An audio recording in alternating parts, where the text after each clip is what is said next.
Welcome. I'm here with Cecile Hansen, the chair of the Duwamish tribe, and we're here to have a conversation about the Duwamish people and the tribe and the future and present and past of their connection with this place on which we live. So, Cecile, tell me a little of what everyone should know about Duwamish tribe. The Duwamish tribe is the indigenous people of Seattle, and we're still here. It was signed by our leader, Chief South or Seattle, and then in their wisdom, they decided to name our city after them. So it's Seattle, and I think that people should realize that the city was named after a chief, and he is only honored two places here in the city of Seattle, which is, to me, kind of not honoring the man that they took his name. So this includes the waterways, the land, 54,000, yes. Well, Duwamish means, I always tell people, Duwamish means the people of the inside, which basically means that we lived along all waterways, Alki, Duwamish River, Lake Union, Lake Washington, all the waterways, and we traveled by canoe.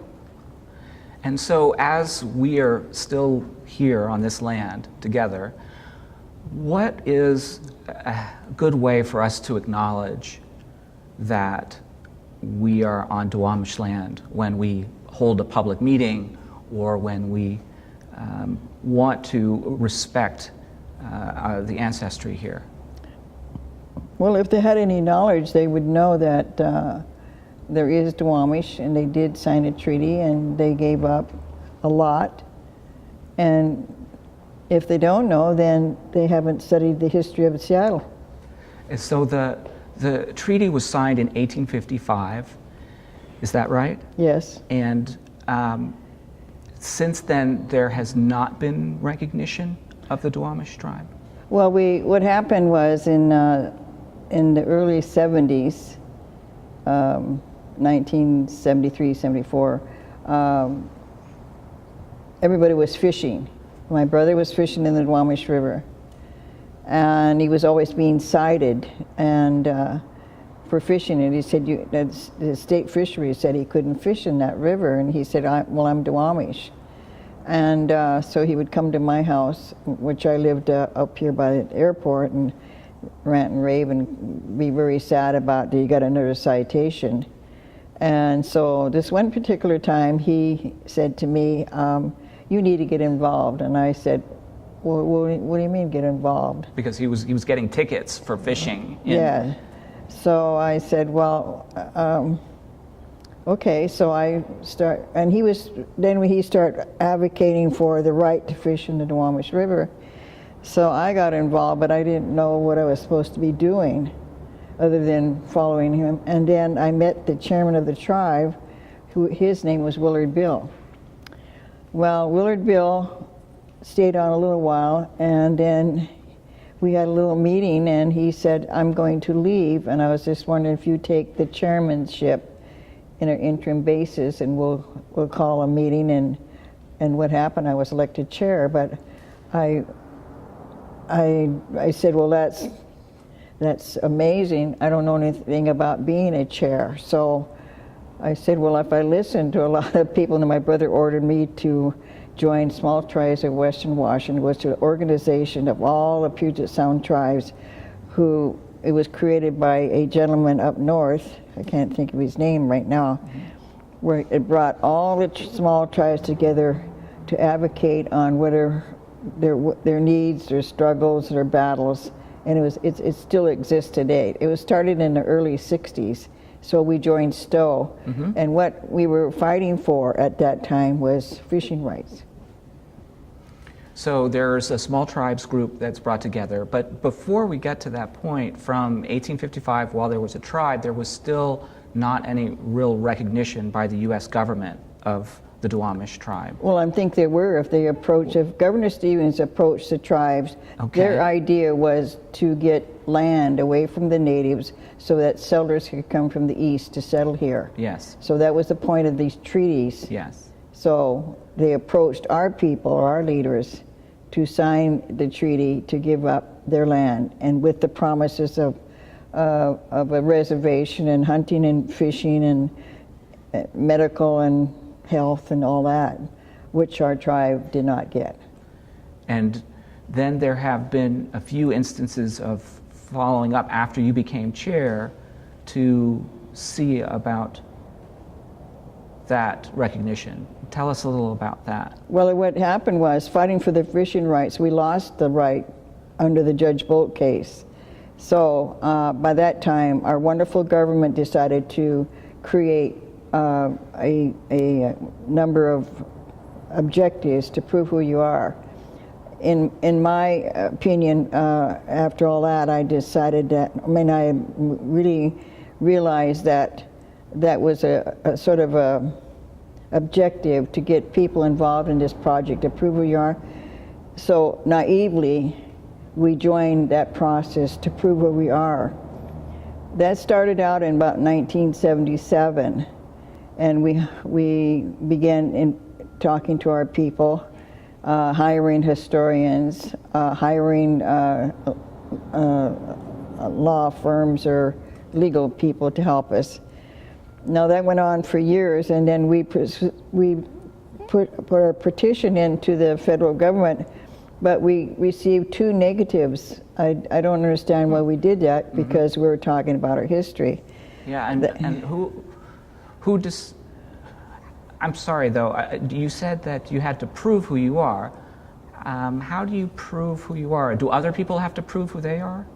Well, that's the question I say today, because naively, I don't think we should have went through that process at that time. But if you're as naive as I was at that time, when we only wanted our fishing rights back, I don't think we should have even entered that process. Why does any Native American in the United States have to prove who they are? They're indigenous, they're first. But we did it. But we went through the process, we lost our fishing rights, went through all the waiting for them to review our petition, and then in 2001 I got a phone call on the last day of the administration of Clinton saying we recognized. Okay, what happened on Monday, they put a hold on it, and then that following year they took our acknowledgement away. So you, to this day, do not have formal recognition from the U.S. government? Yeah, we protest, but then I got a phone call from one of somebody from the Bureau saying, "You're extinct." What is that? The ongoing policy of people being involved in the Bureau of Indian Affairs and the Bar of Acknowledgement, it's really bad for all Native people when they have to prove who they are. Yes. So how do you, in your own way, know and understand who you are as a tribe, as a group of people? Do you come together? Do you share things in common? What is it that you see as holding the tribe together now? I'm not sure today. I just know that if they say they're Duwamish, they claim. I think it's kind of sad. The only thing that we can help them, if they're a tribal member, is food vouchering. We don't have a lot of money that we can pay them money if they was a member. That's the sad part, because we can't afford to give them stipends or money. Just food vouchering, though, we give them.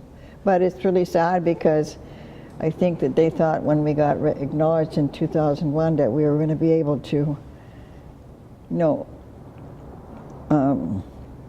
enjoy the acknowledgement, which means that we would get money to help us get a reservation and get health and education.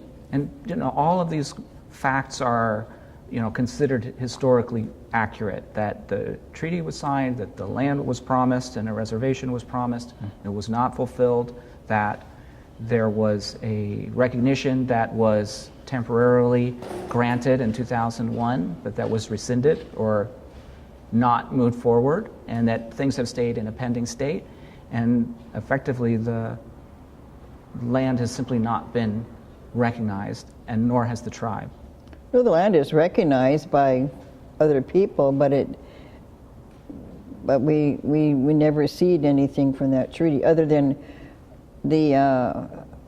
our leaders filed against the decision, and this was probably in I would say 40s, 50s, 60s, but anyway, they were reviewing this decision, this claim, and then astonishingly happened in 1971, or before that process. If you could prove that you were part Duwamish, you were able to receive some money. But we did, 1971. Anybody that could say that they were part Duwamish or Duwamish received $64 for that, for being Duwamish or being a part of the tribe, or for taking the land. And so you have continued tirelessly to champion this cause for many years. What if you could whisper into the ear of our city mayor and our council people?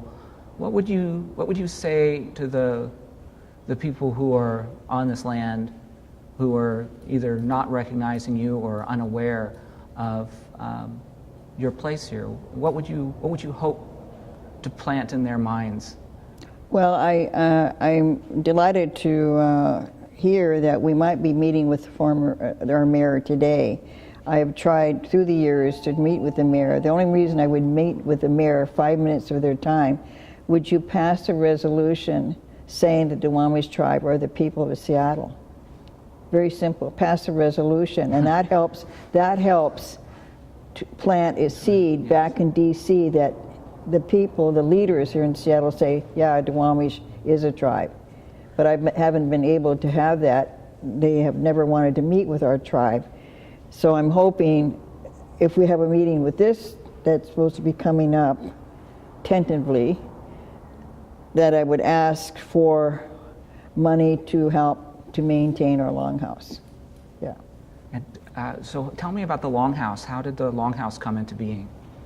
Well, I moved around. I had decided when I was the chair that we've never had any headquarters, so I was very blessed to get $7,000 in the early, I think it was the early 70s, or it was maybe late 70s, and so I went around trying to rent an office. We never had an office. Our leaders always met in their homes through the years, from treaty times up to when I decided that we needed an office.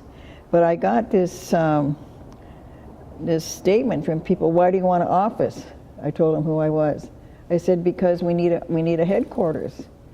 And what are you going to do? I said, we're going to open an office. I got a lot of, it's really sad that I got that kind of opinion, but I continued to pursue trying to find an office for our people, and met this gentleman who was a realtor in Burien, and he rented me an office for $100. And not only that, he advocated, we didn't have no office furniture or anything, but he advocated and helped us set up our phone system. Mm-hmm. So then we finally got an office and got a phone and start buying furniture, buying office furniture and a desk, and hired a part-time receptionist. Yeah. And that grew into the Longhouse. Now we got too much stuff. No. What happened was that we rented from him, Mr. Hall, for at least 10 years. Then we got too many people coming and going, so we went across the street and we rented another office. And then Mr. Hall showed up and he said, well, I got a bigger office, why don't you come rent again from us? But by that time, the office, we had to pay a little bit more, but this man was very amazing and very helpful to help the tribe. Why do you think he wanted to help the tribe? I don't know, maybe he was being kind. The guy was a millionaire, I swear, at that time. Maybe he was just saying, well, I got to, sometimes it comes in when we have to do a kind thing. Mm-hmm. Maybe it was just, because I was getting this belligerent maybe not belligerent, maybe because when they look down at you, what do they call it? They just didn't want any Native Americans. I don't know what they thought we were going to do. We're going to open an office. This is insane. Can you tell me, what does this place, this home, mean for you? Well, our tribe has never had any headquarters, and what happened in the last, they burned down all our homes. Our people used to live in longhouses. This longhouse that we're sitting in now probably held about maybe 6, 7 families, and they were out hunting and fishing and gathering and visiting their people, and they burned our last longhouse down in 1875 or something like that. We had over 50-some longhouses along the riverways, and they burned them down because they were trying to get rid of us. So when we decided that we keep moving around at the idea that we're going to build our longhouse, that started in the mid-'80s, 1980s. And in fact, if we were going to even build one over here in Fort Dent, and we got as far as up, the architect and funding, I think, was coming to pass, and we got as far, and they said we had to talk to the city, their lawyers with the city. I said, no, we're not going to do that. I don't want to get any litigation trying to figure out if we are allowed to build a longhouse over in Fort Dent. So, but then what happened after that, a friend of mine, his name was George Wade, approached me and said, can I help you buy some land? I wasn't very supportive of him because I just didn't think nothing was going to happen. He not only found a piece of property, he put the first $10,000, which is the 2/3 of acre, which this longhouse sits on. So there's so much in just the last few bits of what you've shared. Homes that were, like any home, the most important places of Headquarters. your lives. Well, and yes, absolutely a headquarters. And the fact that they were burned down and destroyed and taken away. Well, don't you get it? They didn't want us around. I definitely get Push it. us out. Yes. Also make potlatching illegal. Yes. Yes. So many, clear violations, and yet to still have that need to find a home, to find a place to be, and to insist on still being here. How do you create a sense of peace about the living situation, or how do you resolve the conflict between the past wrongs and current injustices and the need to have a safe place to be? Well, I think that building this longhouse certainly, for me, gives me a sense of accomplish the people who cared about to give us money to build the longhouse. They say that I should take credit for it, but it wasn't for me. It was all the people who supported the idea of building the longhouse, which would be our cultural building to tell about the history of the Seattle. That's the whole point about it. But I'm glad that I'm able to come over here and have a desk and answer my phone and write a few letters. Well, one of the questions about history is, what is the future of history? Some of the things you've shared have been hidden or buried, and I'm wondering if you could share a few other either key stories in the Duwamish history. How did the Duwamish people view having this land? Was this a place they had come to? Is there an origin story from the Duwamish traditions? Are there... Well, this is where our people lived. Yes. Before contact of settlers. And I think that our people should be realize that, they still have a place in this city of Seattle. And also, and they have their own cultural longhouse that certainly belongs to them. It doesn't belong to me. But I'm glad that we have a home that they can say, this is our place here in Seattle. Probably there's only two places where you see maybe the chief's statue. It seems to me that if they named a city, I certainly am. I'm really. I feel that the leaders of our tribe, or leaders of our city, should really applaud their indigenous people and be a little more caring, but they're not. And what would it look like if they were to make more room for the Duwamish and for the history of the... Well, we wanted to build our longhouse down at the waterfront, and they shut it down. Well, maybe that could be still created, even though they shut down one effort. If there had been 50 longhouses, perhaps there could be 50 again, and that could be the second. Does that mean everybody moves out, let all the natives move in? Well, I don't know. What do you... people are, we all have legs and can move, so people move as well as stay. And displacement is a history of many peoples. Exactly. So it's not an unimaginable thing to create space where there hadn't been space before. What would you imagine a little bit, or maybe more than a little bit, more space could be? Would it be a second longhouse on that site? Would it be? Are there other sites that are considered particularly valued or memorable or worth their historical place in our future? I don't see that happening because they're permitting these big corporations building these buildings. There is no space down there. Yeah. Downtown. It would showcase the indigenous people. I don't think. I mean, I don't know. I'm just happy that we have our space here, and I think to try to find a place before, and we're allowed to have a longhouse next to the Duwamish River. We wanted to do one across the river, across the street, but the Port of Seattle said no, because they said they had to ask another tribe if we could build a longhouse over there, and they said no. Mm-hmm.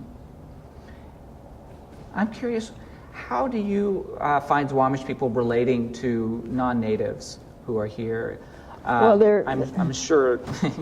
Well, no, because we've been assimilated. Yes. I think we're very educated. We're knowledgeable. You have to interact with everybody else because we're not sitting on a reservation, which is so confined.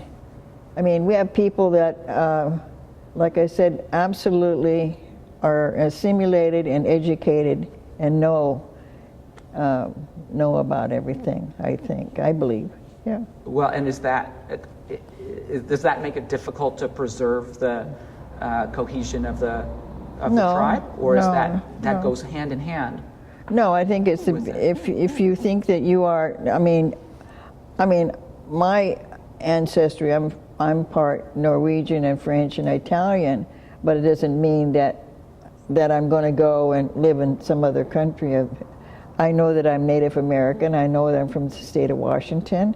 I'm very happy to be here in Seattle, to live here, and to know that I am part Duwamish.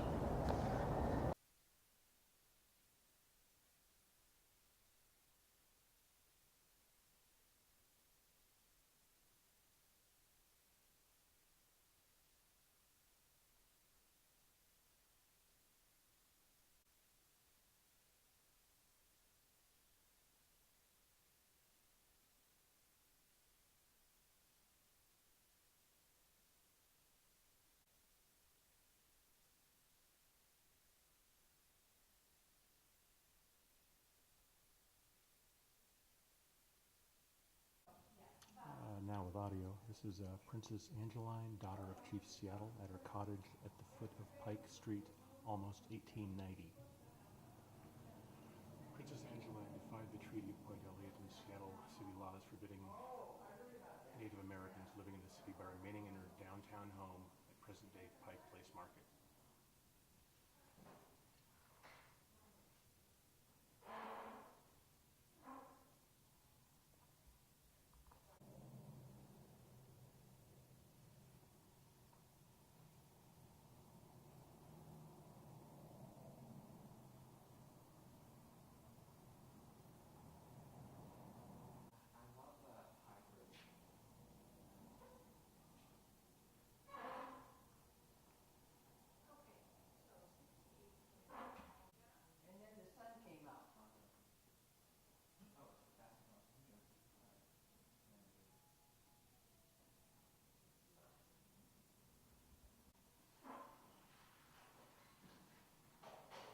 his wife has babysitting or something.